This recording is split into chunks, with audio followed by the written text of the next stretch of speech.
राधे राधे, जय श्री कृष्णा। आइए आज हम पौष मास की पूर्णिमा की संपूर्ण व्रत कथा सुनते हैं। पौष मास की पूर्णिमा के दिन शाकंभरी जयंती भी मनाई जाती है। इसे शाकंभरी पूर्णिमा भी कहते हैं। आइए सबसे पहले हम माँ शाकंभरी देवी की संपूर्ण व्रत कथा को सुनते हैं।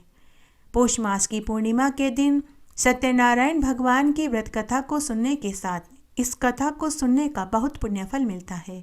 आइए सबसे पहले हम माता शाकंभरी की संपूर्ण व्रत कथा को सुनते हैं। देवी पुराण और शिव पुराण और अनेक धार्मिक ग्रंथों के अनुसार हिरण्याक्ष के वंश में एक महादैत्य हुआ जिसका नाम रुरु था। रुरु का एक पुत्र हुआ जिसका नाम दुर्गम अर्थात दुर्गमासुर पड़ा। दुर्गमासुर ने ब्रह्मा जी की तपस्या करके चारों वेदों को अपने अधीन कर लिया। वेदों के न रहने से समस्त क्रियाएं लुप्त हो गई। ब्राह्मणों ने अपना धर्म त्याग दिया। सब तरफ हाहाकार मच गया। ब्राह्मणों ने धर्म विहीन होने से यज्ञ हवन अनुष्ठान होने बंद हो गए।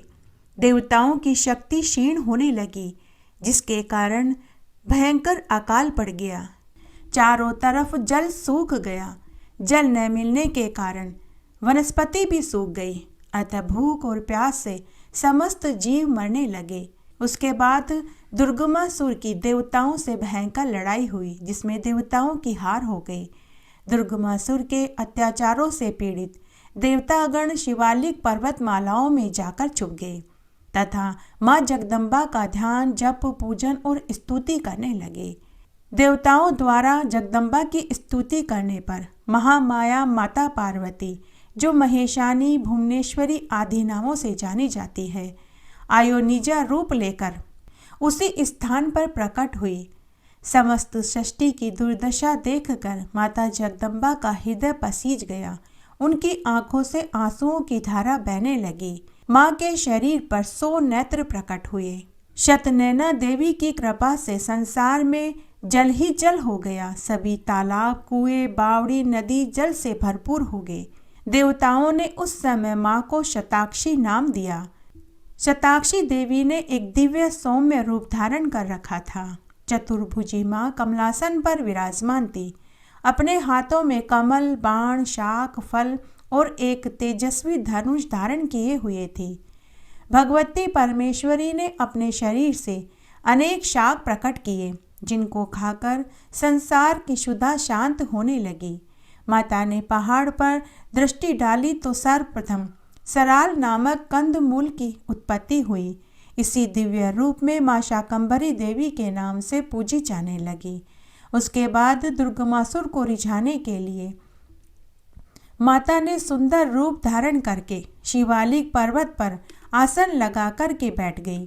जब असुरों ने पहाड़ी पर एक बहुत सुंदर देवी को देखा तो वे उसे पकड़ने के विचार से वहां आए। स्वयं दुर्गमासुर भी वहां आया।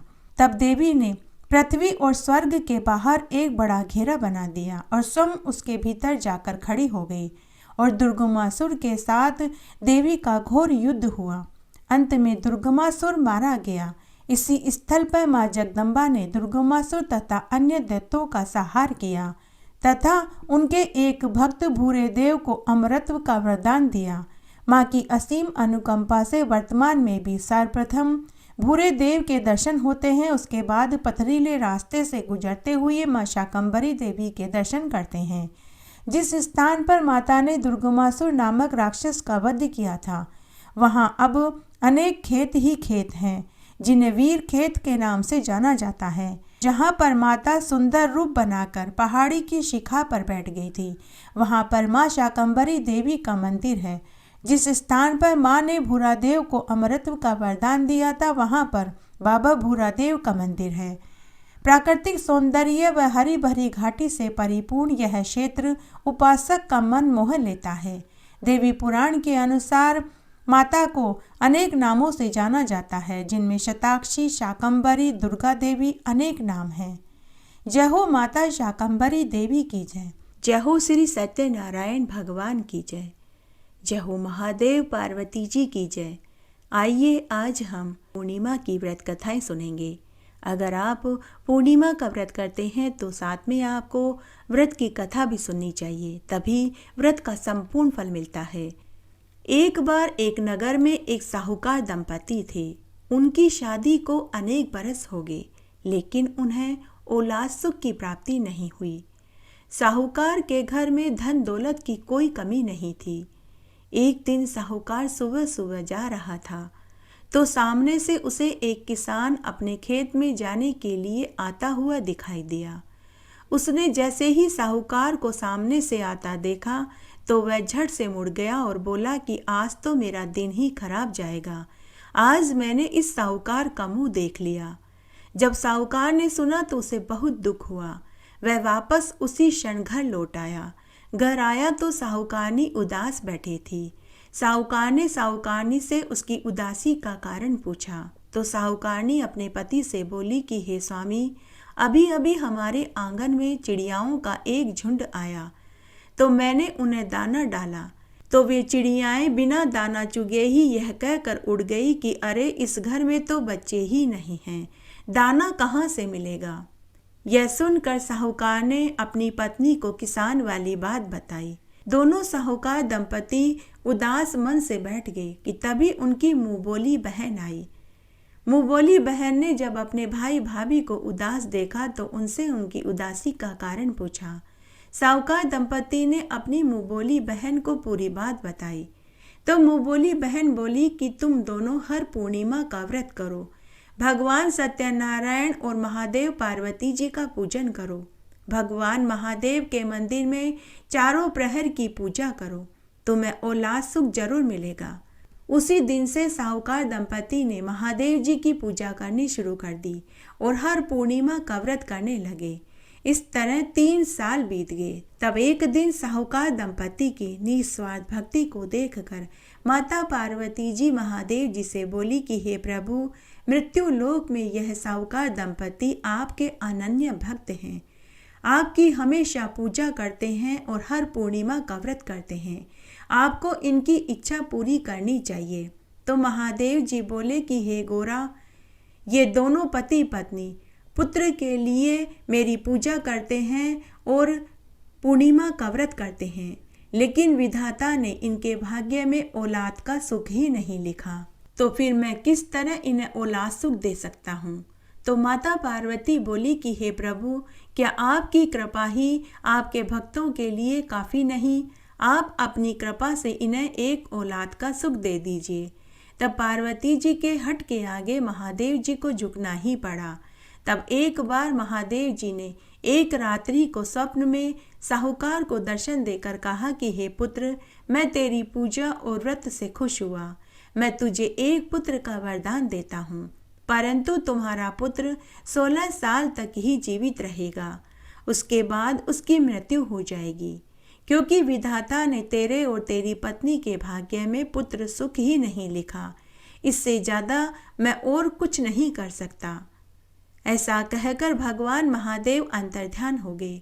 दूसरे दिन साहूकार जब सोकर उठा तो उसे अपने रात्रि के स्वप्न वाली बात याद आई। उसने अपनी स्वप्न वाली बात अपनी पत्नी को बताई। स्वप्न की बात सुनकर साहूकार दंपति को आधी खुशी और आधा दुख हुआ।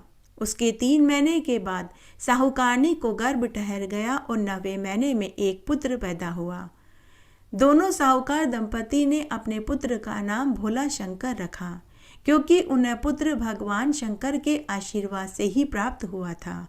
उसके बाद वे अपने पुत्र का लालन पालन करने लगे। जब उनका पुत्र 15 साल का हुआ तो एक दिन साहूकारनी अपने पति से बोली कि हे स्वामी, मैं अपने पुत्र का विवाह देखना चाहती हूँ, इसलिए आप शीघ्रता अतिशीघ्र मेरे पुत्र का विवाह कर दीजिए।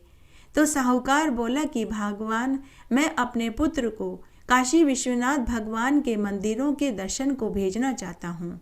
मैं चाहता हूँ कि यह काशी जाकर भगवान महादेव के मंदिरों में दर्शन करे, तीर्थ यात्रा करे, यज्ञ हवन आदि करे, पंडितों गरीबों को दान पुण्य करे। तब साहूकार ने अपनी पत्नी के भाई को बुलाया और एकांत में जाकर पूरी बात बताई कि हमारे पुत्र की आयु मात्र 16 बरस तक की ही है। हमारा पुत्र 16 साल की उम्र के बाद मर जाएगा।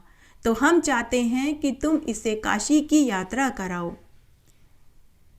महादेव जी के मंदिरों में ले जाकर के दर्शन कराओ और मेरे पुत्र के हाथ से पंडितों, साधु संतों, गरीबों को अन्न, वस्त्र, रुपया का दान कराओ। रास्ते में तुम जहाँ भी रुको वहाँ यज्ञ, हवन, भंडारे कराते हुए जाना। हम हमारे इकलौते पुत्र को हमारी आंखों के सामने मरता हुआ नहीं देख पाएंगे। सारी सच्चाई जानने के बाद भोला के मामा को भी बहुत दुख हुआ। तब साहूकार ने बहुत सा धन देकर भोला और उसके मामा को काशी के लिए रवाना कर दिया। दोनों मामा भांजे यज्ञ, हवन, दान पुण्य करते, गरीबों, पंडितों, साधु संतों को भोजन कराते, दक्षिणा देते हुए काशी जा रहे थे। चलते चलते वे एक राजा के राज्य में पहुँचे। उस नगर में खूब सजावट हो रखी थी। पूरे नगर को दुल्हन की तरह सजाया हुआ था। पूछने पर पता चला कि राजा की इकलौती लड़की का विवाह है, परंतु जिस राजकुमार से राजा की लड़की का विवाह हो रहा है वह एक आंख से काना और एक पांव से लंगड़ा है। लड़के वालों ने यह बात राजा रानी और राजकुमारी को नहीं बताई। तब बारात उनके राज्य में आई तो लड़के के माता को यह चिंता सताने लगी कि अगर राजा रानी और राजकुमारी को मेरे पुत्र के काने और लंगड़े होने का पता चलेगा तो राजकुमारी कहीं शादी करने से इनकार न कर दे। बारात को देखने के लिए मामा भांजे भी खड़े थे। जब लड़के के पिता ने साहूकार के पुत्र भोला को देखा तो उसके मन में विचार आया कि मैं इस लड़के को दूल्हे के कपड़े पहनाकर घोड़े पर बैठाकर महल में ले जाता हूँ, वरमाला और फेरे पटकवा लेता हूँ। बाद में इसे धन का लालच देकर भगा दूंगा और अपने पुत्र को वहाँ बैठा दूंगा। तब लड़के के पिता ने मामा भांजे को धन का लालच दिया तो मामा ने लड़के के पिता से कहा कि आप फेरों व सुहागरात में भी मेरे भांजे को बैठने दो तो मुझे स्वीकार है। तो दूल्हे के पिता ने राजी राजी स्वीकार कर लिया। उसके बाद दूल्हे के पिता ने भोले को दूल्हे के कपड़े पहनाकर घोड़े पर बैठा दिया और बारात लेकर महल में पहुंच गए। वरमाला हो गई और फेरों का कार्य भी संपन्न हो गया। सुहागरात का समय आया। राजकुमारी व भोला देर रात तक चौपड़-पासा खेलते रहे और खूब हंस हंस कर बातें करते रहे। अर्धरात्रि में भोला को भूख सताने लगी तो उसने राजकुमारी से भोजन मांगा। राजकुमारी ने दासी से कहकर 56 तरह के व्यंजन मंगवाए। भोला ने और राजकुमारी ने दोनों ने भर पेट भोजन खाया। उसके बाद उन्होंने पान खाया तो पान का थोड़ा सा पीक राजकुमारी की जांघ पर गिर गया तो भोला ने अपने रुमाल से पोंछ दिया। उसके बाद भोला गहरी नींद में सो गया। लेकिन राजकुमारी जाग रही थी कि तभी एक जहरीला नाग भोला को डसने के लिए आया। राजकुमारी ने देख लिया तो राजकुमारी ने हाथ जोड़कर विनती करी और सर्प देवता को 3 वचनों में बांध लिया कि तभी सर्प बेहोश हो गया। राजकुमारी ने उस सर्प को उठाया, कलश में डाला, ढक्कन लगाया और तात की डोरी से बांध दिया और सो गई। सुबह भोला जल्दी जाग गया। जब वह जाने लगा तो उसे राजकुमारी पर दया आ गई। उसने सोचा कि अगर मैं राजकुमारी को बिना बताए चला जाऊंगा तो इसके साथ विश्वासघात होगा, क्योंकि इसके साथ विवाह तो मेरा हुआ है और इसे विदा कराने कोई और आएगा। तो भोला ने राजकुमारी की चुंदड़ी के पल्ले पर लिख दिया कि हे सुंदरी, मेरा नाम भोला है, मैं साहूकार का पुत्र हूँ। तुम्हारी शादी मेरे साथ हुई है, लेकिन तुम्हें विदा कराने राजा का काना लड़का आएगा। मैं अपने मामा के साथ काशी विश्वनाथ मंदिरों के दर्शन करने जा रहा हूँ। उसके बाद भोला वहाँ से चला गया और उसके स्थान पर राजा का काना लड़का आकर सो गया। सुबह जब राजकुमारी जागी और उसने अपनी चुंदड़ी के पल्लू पर लिखा हुआ संदेश पढ़ा और बगल में काने राजकुमार को देखा तो उसे पूरी सच्चाई समझ में आ गई। उसने अपने माता पिता को पूरी बात बताई कि जिससे मेरी शादी हुई, वरमाला हुई, फेरे हुए और जिसके साथ मैंने सुहागरात बिताई वो यह नहीं है, यह तो काना राजकुमार है। मेरी शादी तो साहूकार के पुत्र से हुई थी। मेरे पति काशी तीर्थ यात्रा करने गए हैं। लेकिन लड़के का पिता और लड़का और बाराती नहीं माने। तो राजकुमारी ने काने राजकुमार से कहा कि अगर तुम्हारे साथ मेरा विवाह हुआ है तो तुम बताओ, हमने सुहागरात के समय क्या क्या किया, क्या क्या खाया और क्या क्या बातें करी। अगर तुमने सारी बातें सच सच बता दी तो मैं तुम्हें अपना पति मान लूंगी। लेकिन काना राजकुमार कुछ नहीं बता पाया। तब राजा रानी ने अपनी राजकुमारी को काने राजकुमार के साथ विदा नहीं किया। बारात बैरंग लौट गई। उधर काशी में मामा भांजे यज्ञ हवन कर रहे थे, खूब दान पुण्य कर रहे थे, साधु सन्यासियों, पंडितों, गरीबों को भोजन करा रहे थे और खूब दान दक्षिणा दे रहे थे। इस तरह पूरा उनका 1 साल बीत गया। तब पूर्णिमा के दिन 151 पंडित सत्यनारायण भगवान की कथा का वाचन कर रहे थे। भंडारा हो रहा था, गरीबों को खूब दान दिया जा रहा था कि तभी भोला अपने मामा के पास आया और बोला कि मामा, मेरी तबीयत ठीक नहीं है, मैं सोना चाहता हूँ। तो मामा ने कहा कि भांजे, तू अंदर कमरे में जाकर सो जा, तब तक मैं ये यज्ञ का काम निपटा कर आता हूँ। भोला अंदर कमरे में जाकर सो गया कि उसी क्षण उसके पान पखेरु उड़ गए। थोड़ी देर बाद मामा अपने भांजे को देखने कमरे में आया तो उसे उसका भांजा मृत मिला। मामा ने सोचा कि अगर अभी रोना पीटना कर दूंगा तो यज्ञ का कार्य अधूरा रह जाएगा। बाहर भंडारा चल रहा है, साधु संत और पंडित भोजन कर रहे हैं, पहले मैं यह सारा कार्य निपटा लेता हूँ। तब उसने यज्ञ का कार्य पूर्ण किया, सभी को भोजन खिला दिया और सभी को दक्षिणा देकर विदा कर दिया।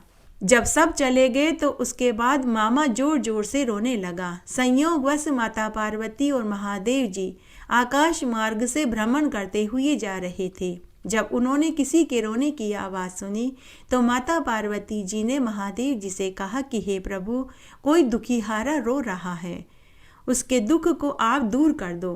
तब महादेव और पार्वती जी वहां पहुंचे तो उन्होंने देखा कि उनके आशीर्वाद से दिया हुआ साहूकार का पुत्र मृत पड़ा है और उसका मामा जोर जोर से रो रहा है। तो माता पार्वती बोली कि हे प्रभु, यह तो उसी साहूकार का पुत्र है जो आपके वरदान से हुआ था। तो महादेव जी बोले कि हे गौरा, इसकी आयु इतनी ही थी।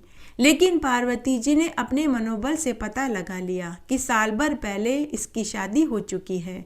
तब माता पार्वती जी महादेव जी से बोली कि हे प्रभु, यह तो शादीशुदा है, इसकी नवविवाहिता ने तो अभी वैवाहिक सुख भी नहीं भोगा है, उस बेचारी का क्या कसूर है? वो बेचारी तो बालकपन में ही विधवा हो जाएगी। अगर इसके मरने की खबर इसकी नवविवाहिता और इसके माता पिता को लगेगी तो वे सभी तड़प तड़प कर मृत्यु को प्राप्त हो जाएंगे। इसके साथ साथ 3 जिंदगियां जुड़ी है, हे प्रभु, इसे जीवन दान दे दीजिए। माता पार्वती जी के बार बार आग्रह करने पर महादेव जी को साहूकार के बेटे को जीवन दान देना ही पड़ा। महादेव जी की कृपा से भोला जीवित हो गया। भांजे को जीवित देखकर मामा बहुत खुश हुआ। भांजे ने अपने मामा से पूरी बात कही कि मुझे तो महादेव जी ने जीवन दान दिया है। यह सुनकर मामा बहुत खुश हुआ। वे उसी तरह यज्ञ करते हुए, ब्राह्मणों गरीबों को भोजन कराते हुए, दक्षिणा देते हुए वापस घर की ओर जा रहे थे कि रास्ते में उसी राजा का नगर आया। मामा भांजे ने सोचा कि एक बार महल में जाकर देखना चाहिए कि राजकुमारी के साथ क्या हुआ। तो वे महल में देखने पहुंचे। राजकुमारी हमेशा की तरह महल के झरोके में बैठी थी। उसने जैसे ही अपने पति को देखा तो वह पहचान गई। उसने अपने माता पिता से कहा कि यही मेरा पति है। तब राजा रानी ने पूरे आदर सम्मान के साथ अपनी राजकुमारी को खूब सारा दान दहेज, हाथी घोड़े ऊंट, दास दासियों के साथ रथ में बैठाकर जवाई के साथ विदा कर दिया। जब मामा भांजे पूरे लाव लश्कर के साथ और नई राजकुमारी के साथ गांव में पहुंचे तो गांव के पनघट पर कुछ पनिहारनें पानी भर रही थी। तो उनमें से एक पनिहारन भागी भागी साहूकार के घर गई और बोली कि अरे साहूकारनी, बधाई हो, तुम्हारे बेटा बहू खूब दान दहेज लेकर लाव लश्कर के साथ रथ में बैठकर आ रहे हैं। तो साहूकार दंपति बोले कि अरे क्यों जले पर नमक छिड़कती है? तो परिहारिन बोली कि मैं सच कहती हूँ। तभी साहूकारनी ने अपने गले का 9 लड़का सोने का हार बधाई के तौर पर पनिहारिन को दे दिया कि तभी दूर उन्हें धूल उड़ती दिखाई दी। पास आने पर बेटा बहू आते दिखाई दे उस दिन पूर्णिमा का दिन था। साहूकार दंपति उस दिन सुबह से ही भूखे प्यासे थे। उन्होंने अन्न जल ग्रहण नहीं किया था। उन्होंने प्रण लिया था कि अगर आज हमारा बेटा जीवित नहीं आया तो हम दोनों अपने प्राण त्याग देंगे। साहूकार दंपति अपने बेटा बहू का खूब आदर सत्कार किया। गांव की औरतों को बुलाकर मंगल गीत गवाएंगे, पूरे गांव में लड्डू बंटवाएंगे। जो कोई भी पूर्णिमा का व्रत करता है, महादेव पार्वती जी का पूजन करता है, कथा महात्म्य को सुनता है, उनके सभी दुख दूर हो जाते हैं और उनकी मनोकामनाओं को महादेव जी और माता पार्वती जी पूरी कर देते हैं। जय हो श्री सत्यनारायण भगवान की जय। जय हो श्री लक्ष्मी नारायण भगवान की जय। पहला अध्याय। एक समय नैमिषारण्य तीर्थ में सोनकादि 88,000 ऋषियों ने श्री सूत जी से पूछा कि हे प्रभु, इस कलयुग में वेद विद्या रहित मनुष्यों को प्रभु भक्ति किस प्रकार मिलेगी तथा उनका उद्धार कैसे होगा। इसलिए हे मुनिश्रेष्ठ, कोई ऐसा तप कहिए जिससे थोड़े समय में पुण्य प्राप्त होवे तथा मन वांछित फल मिले। वह कथा सुनने की हमारी बहुत इच्छा है। सर्वशास्त्र ज्ञाता श्री सूत जी बोले कि हे वैष्णवों में पूज्य, आप सब ने सर्व प्राणियों के हित की बात पूछी है। अब मैं उस श्रेष्ठ व्रत को आप लोगों से कहूँगा जिस व्रत को नारद मुनि ने श्री लक्ष्मी नारायण भगवान से पूछा था। एक समय योगीराज नारद जी दूसरों के हित की इच्छा से अनेक लोकों में घूमते हुए मृत्युलोक में गए। वहाँ बहुत योनियों में जन्मे हुए सभी मनुष्यों को अपने अपने कर्मों के द्वारा अनेक दुखों से पीड़ित देखकर वे सोचने लगे कि किस यत्न के करने से इनके दुखों का नाश हो सकेगा। ऐसा मन में सोचकर नारद मुनि विष्णुलोक में गए। वहाँ श्वेत वर्ण 4 भुजाओं वाले देवों के ईश नारायण को, जिनके हाथों में शंख चक्र गदा और पद्म थे तथा वरमाला पहने हुए थे, नारद मुनि देखकर स्तुति करने लगे और बोले कि हे ईश्वर, आप अत्यंत शक्ति से संपन्न हैं। मन तथा वाणी भी आपको नहीं पा सकती। आपका आदि मध्य और अंत नहीं। निर्गुण स्वरूप षष्टि के कारण भूत और भक्तों के दुखों को नष्ट करने वाले हो। आपको मेरा नमस्कार है। नारद मुनि से इस प्रकार की स्तुति सुनकर विष्णु भगवान बोले कि हे नारद मुनि, आपके मन में क्या है? आपका यहाँ किस काम के लिए आगमन हुआ है? निसंकोच होकर कहो। तब नारद मुनि बोले कि हे प्रभु, मृत्युलोक में सभी मनुष्य जो अनेक योनियों में पैदा हुए हैं, अपने अपने कर्मों के द्वारा अनेक प्रकार के दुखों से दुखी हो रहे हैं। हे नाथ, अगर आप मुझ पर दया रखते हो तो बतलाइए कि उन मनुष्यों के सभी दुख थोड़े से ही प्रयत्न से कैसे दूर हो सकते हैं। तब भगवान बोले कि हे नारद मुनि, मनुष्य की भलाई के लिए तुमने बहुत अच्छी बात पूछी है। जिस काम के करने से मनुष्य मोह से छूट जाता है वह मैं तुमसे कहता हूँ, तुम ध्यान से सुनो। बहुत पुण्य देने वाला स्वर्ग तथा मनुष्य लोक दोनों में दुर्लभ एक उत्तम व्रत है। आज मैं प्रेमवश होकर तुमसे कहता हूँ। सत्यनारायण भगवान का यह व्रत अच्छी तरह विधान पूर्वक करके मनुष्य इस लोक के समस्त सुखों को भोग कर मरने पर मोक्ष को पाता है। श्री भगवान के वचन सुनकर नारद मुनि बोले कि हे प्रभु, उस व्रत का क्या फल है, क्या विधान है? किसने यह व्रत किया? किस दिन यह व्रत करना चाहिए? कृपा करके आप हमें विस्तार से कहिए। तब भगवान बोले कि दुख शोक आदि को दूर करने वाला, धन धान्य को बढ़ाने वाला, सौभाग्य तथा संतान को देने वाला यह व्रत सब स्थानों पर विजयी करने वाला है। भक्ति और श्रद्धा के साथ पूर्णिमा के दिन से सत्यनारायण भगवान के शाम के समय ब्राह्मणों बंधुओं के साथ धर्म परायण होकर पूजा करें। भक्ति भाव से नैवेद्य, केले का फल, घी, दूध, गेहूं का चूर्ण ये सभी सामान सवाया लेवे। गेहूं के अभाव में साठी का चूर्ण, शक्कर और गुड़ भी ले सकता है। सभी भक्षण योग्य पदार्थ भगवान को अर्पण कर देवें और बंधु बांधुओं सहित ब्राह्मणों को भोजन करावें। उसके बाद सम भोजन करें। नृत्य गीत आदि का आचरण करके श्री सत्यनारायण भगवान का स्मरण करता हुआ समय व्यतीत करें। इस तरह व्रत करने पर मनुष्य की इच्छा अवश्य पूरी होती है। विशेषकर कली काल में भूमि पर यही मोक्ष का सबसे सरल उपाय है। जय हो श्री सत्यनारायण भगवान की जय।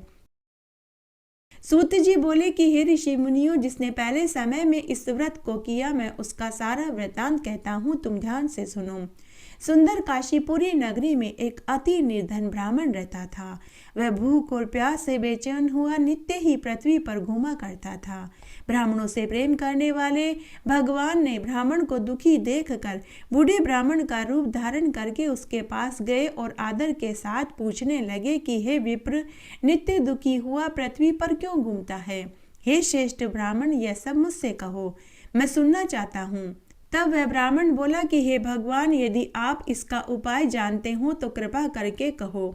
वृद्ध ब्राह्मण वेश में भगवान बोले कि सत्यनारायण भगवान मनवांछित फल को देने वाले हैं, इसलिए हे ब्राह्मण, तू उनका पूजन कर, जिसका पूजन करने से मनुष्य सभी दुखों से छूट जाता है। ब्राह्मण को व्रत का सारा विधान बतलाकर बूढ़े ब्राह्मण का रूप धारण करने वाले सत्यनारायण भगवान अंतर्ध्यान हो गए। जिस व्रत को वृद्ध ब्राह्मण ने बतलाया, मैं उसको करूँगा, यह निश्चय करने पर उस ब्राह्मण को रात्रि में नींद भी नहीं आई। वह सवेरे ही उठ सत्यनारायण भगवान के व्रत का संकल्प करके भिक्षा के लिए चला गया। उस दिन उसको भिक्षा में बहुत सा धन मिला, जिससे वह बंधु बांधुओं के साथ सत्यनारायण भगवान का उसने व्रत किया। उस व्रत को करने से वह ब्राह्मण सभी दुखों से छूटकर अनेक प्रकार की संपत्तियों से युक्त हुआ। उस समय से वह ब्राह्मण हर महीने पूर्णिमा के दिन से सत्यनारायण भगवान का व्रत करने लगा। इस तरह नारद जी ने सत्यनारायण का कहा हुआ यह व्रत मैंने तुमसे कहा। हे विप्रो, अब मैं और तुमसे क्या कहूँ? तब ऋषि बोले कि हे मुनिवर, संसार में उस ब्राह्मण से सुनकर किस किस ने इस व्रत को किया, वह सब हम सुनना चाहते हैं। इसके लिए हमारे मन में अपार श्रद्धा है। सूत जी बोले कि हे ऋषि मुनियों, जिसने इस व्रत को किया वह सब मैं तुमसे कहता हूँ। एक समय वह ब्राह्मण धन और ऐश्वर्य के साथ बंधु बांधुओं के साथ व्रत करने को तैयार हुआ। उसी समय एक लकड़ी बेचने वाला बूढ़ा आदमी आया। बाहर लकड़ियों को रख कर ब्राह्मण के मकान में गया। प्यास से दुखी लकड़हारा उनको व्रत करते हुए देखकर नमस्कार करके कहने लगा कि आप ये क्या कर रहे हो? इसको करने से क्या फल मिलता है? कृपा करके मुझसे कहो। ब्राह्मण ने कहा कि सब मनोकामनाओं को पूरा करने वाला यह सत्यनारायण भगवान का व्रत है। इसकी ही कृपा से मेरे यहाँ धन धान्य की प्राप्ति हुई है। ब्राह्मण से व्रत के बारे में जानकर लकड़हारा बहुत प्रसन्न हुआ। चरणामत लेकर प्रसाद खाने के बाद वह घर आया। लकड़हारे ने मन में संकल्प किया कि आज गांव में लकड़ी बेचने से जो धन मिलेगा मैं उसी से श्री सत्यनारायण भगवान का उत्तम व्रत करूंगा। यह मन में विचार कर वह बूढ़ा लकड़हारा लकड़ियां अपने सिर पर रख कर जिस नगर में धनवान लोग रहते थे वह ऐसे सुंदर नगर में गया। उस रोज उसे उन लकड़ियों का दाम पहले दिनों से चौगुना मिला। तब वह बूढ़ा लकड़हारा दाम ले अति प्रसन्न होकर पक्के केले की फली, शक्कर, घी, दूध, दही, गेहूं का चूरन, भगवान की सभी सामग्रियां लेकर अपने घर आया।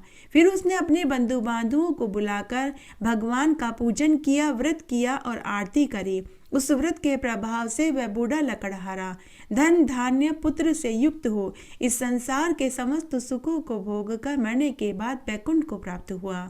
जय हो श्री सत्यनारायण भगवान की जय। तीसरा अध्याय। सूत जी कहने लगे कि हे श्रेष्ठ मुनियों, अब आगे की कथा सुनो। पहले समय में उल्कामुख नाम का एक बुद्धिमान राजा था। वह सत्य वक्ता और जितेंद्रिय था। प्रतिदिन देव स्थानों में जाता, गरीबों को धन देकर उनके कष्ट दूर किया करता था। उसकी पत्नी कमल के समान मुख वाली और सती साध्वी थी। भद्रशिला नदी के तट पर उन दोनों ने सत्यनारायण भगवान का व्रत किया। उस समय वहां एक साधु वेश्य आया। उनके पास व्यापार के लिए बहुत सा धन था। वह नाव को किनारे पर ठहराकर राजा के पास गया और राजा को व्रत करते हुए देखकर विनय के साथ पूछने लगा कि हे महाराज, भक्ति युक्त चित्त से आप ये क्या कर रहे हैं? मेरी सुनने की अपार इच्छा है, कृपया करके आप मुझे बताइए। तो राजा ने कहा कि हे साधु, अपने बंधुओं के साथ पुत्र को देने वाला महाशक्तिवान सत्यनारायण भगवान का व्रत और पूजन कर रहा हूँ। राजा के वचन सुनकर साधु ने कहा कि हे महाराज, मुझसे इस व्रत का पूरा विधान कहिए। मैं भी आपके कथनानुसार इस व्रत को करूंगा। मेरी भी कोई संतान नहीं है और निश्चय ही इस व्रत को करने से मुझे भी संतान सुख की प्राप्ति होगी। राजा से व्रत का सारा विधान सुनकर व्यापार से निवृत्त हो वह आनंद के साथ अपने घर आया। साधु ने अपनी स्त्री को संतान देने वाले व्रत का समाचार सुनाया और कहा कि जब मेरे संतान होगी तब मैं इस व्रत को करूँगा।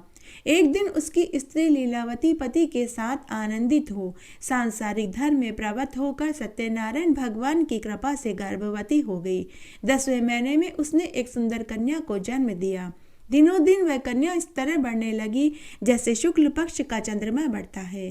कन्या का नाम कलावती रखा गया। तब लीलावती ने मीठे शब्दों में अपने पति से कहा कि हे स्वामी, आपने जो संकल्प किया था कि भगवान का व्रत करूंगा, अब आप उस व्रत को करिए। साधु ने कहा कि हे प्रिय, इसके विवाह पर करूंगा। इस प्रकार अपनी पत्नी को आश्वासन देकर वह नगर को गया। कलावती पितृगृह में वृद्धि को प्राप्त हो गई। साधु ने जब नगर में सखियों के साथ अपनी पुत्री कलावती को देखा तो तुरंत ही दूत को बुला कर के कहा कि मेरी पुत्री के लिए कोई सुयोग्य वर देख कर के लाओ। साधु की आज्ञा पाकर दूत कंचन नगर पहुंचा। वहां पर बड़ी खोज और देखभाल कर लड़की के लिए सुयोग्य वणिक पुत्र को ले आया। उस सुयोग्य लड़के को देखकर साधु ने अपने बंधु बांधुओं सहित प्रसन्नचित अपनी पुत्री का विवाह उसके साथ कर दिया। किंतु दुर्भाग्य से विवाह के समय भी वह व्रत करना भूल गया। तब भगवान क्रोधित हो गए और उसे शाप दिया कि तुझे दारुण दुख प्राप्त होगा। अपने कार्य में कुशल साधु बनिया अपने जवाई सहित समुद्र के समीप रत्नपुर नगर में आया। वहां दोनों ससुर जवाई राजा चंद्रकेतु के नगर में व्यापार करने लगे। एक रोज भगवान सत्यनारायण की माया से प्रेरित कोई चोर राजा का धन चुराकर भाग रहा था, किंतु पीछे से राजा के दूतों को आता हुआ देखकर चोर ने घबराकर भागते हुए राजा के धन को वहीं चुपचाप रख दिया जहां वे दोनों ससुर जवाई ठहरे हुए थे। जब दूतों ने साधु वैश्य के पास राजा के धन को रखा देखा तो वे उन दोनों को बांध कर के ले गए और प्रसन्नता से राजा के समीप जाकर बोले कि हे महाराज, ये 2 चोर हम पकड़ कर के लाए हैं, देख कर के आप आज्ञा दीजिए। तब राजा की आज्ञा से उनको कठिन कारावास में डाल दिया गया। उनका धन भी छीन लिया गया। सत्यनारायण भगवान के शाप से उसकी पत्नी घर पर बहुत दुखी हुई। घर पर जो धन था चोर चुरा कर के ले गया। शारीरिक मानसिक पीड़ा, भूख प्यास से अति दुखित हो अन्न की चिंता में कलावती एक ब्राह्मण के घर गई। वहां उसने सत्यनारायण भगवान का व्रत होते हुए देखा। फिर उसने कथा सुनी, प्रसाद ग्रहण किया और रात्रि में घर आई। माता ने कलावती से कहा कि हे पुत्री, अब तक कहाँ रही और तेरे मन में क्या है? कलावती बोली कि हे माता, मैंने आज एक ब्राह्मण के घर में श्री सत्यनारायण भगवान का व्रत होते हुए देखा। कन्या के वचन सुनकर लीलावती सत्यनारायण भगवान के पूजन की तैयारी करने लगी। लीलावती ने अपने परिवार और बंधुओं सहित श्री सत्यनारायण भगवान का पूजन किया और ये वर मांगा कि मेरे पति और दामाद शीघ्र ही घर आ जावें। साथ ही प्रार्थना करी कि हे प्रभु, हम सबका अपराध क्षमा करो। श्री सत्यनारायण भगवान इस व्रत से संतुष्ट हो गए और उधर राजा चंद्रकेतु को स्वप्न में दर्शन देकर कहा कि हे राजन, दोनों वेश्यों को प्रातः ही छोड़ दो और उनका सब धन जो तुमने ग्रहण किया है उन्हें वापस दे दो, नहीं तो तुम्हारा धन, राज्य, पुत्र सब नष्ट कर दूंगा। राजा से ऐसे वचन कहकर भगवान अंतर्ध्यान हो गए। प्रातःकाल राजा चंद्रकेतु ने सभा में अपना स्वप्न सुनाया। फिर दोनों वणिक पुत्रों को केस से मुक्त कर सभा में बुलाया। दोनों ने आते ही राजा को प्रणाम किया। तब राजा मीठे वचनों में बोले कि हे महानुभावों, भाग्यवश ऐसा कठिन दुख तुम्हें प्राप्त हुआ है, अब तुम्हें कोई भय नहीं। ऐसा कहकर राजा ने उनको नए नए वस्त्र आभूषण पहनाए और उनका जितना धन लिया था उसे दुगना धन देकर उनको विदा कर दिया। दोनों वेश्ये अपने घर को चल दिए। जय हो श्री सत्यनारायण भगवान की जय। 4था अध्याय। सूति जी बोले कि वेश्या ने मंगलाचर करके यात्रा आरंभ करी और अपने नगर को चला।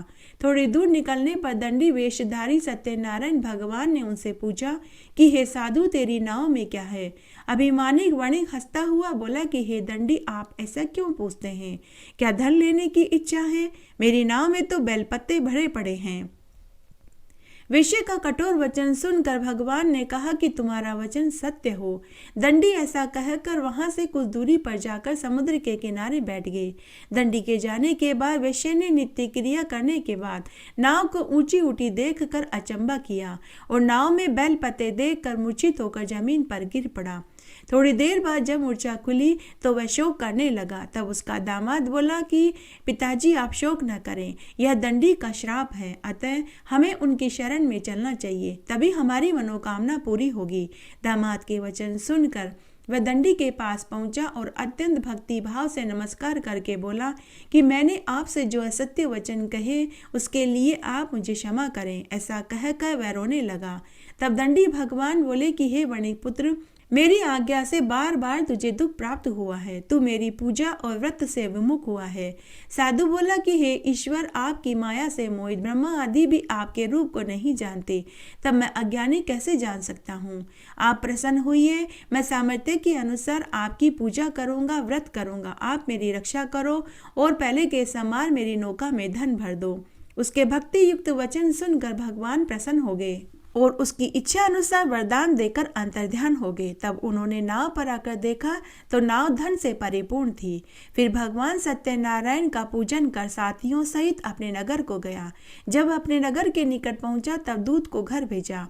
दूत ने साधु के घर जाकर उसकी स्त्री को नमस्कार करके कहा कि साधु अपने दामाद सहित नगर के समीप आ गए हैं। ऐसा सुनकर साधु की स्त्री ने बड़े हर्ष के साथ सत्यनारायण भगवान का पूजन किया, प्रसाद ग्रहण किया और पुत्री से कहा कि मैं अपने पति के दर्शन को जाती हूँ, तो कार्य पूरा करके शीघ्र आ जाना।